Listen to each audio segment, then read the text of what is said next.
ગંગાના નીર જેટલું પવિત્ર મોનું મારું ઘર ઘર મોનો નકળા મઢના હું કરું દર્શન એ મનને વ્યોમો ના મળે તને જોયા વગર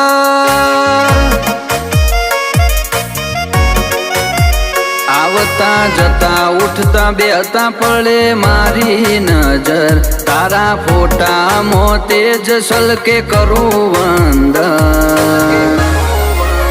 એ મારા મનના રાજીપાનું એક તું કારણ ઓ તું બેઠી છે એટલે અમારે ખમા મજા છે તારી સેવા મોય અમારે આઠે પર સુખ છે તું બેઠી છે એટલે અમારે ખમા મજા છે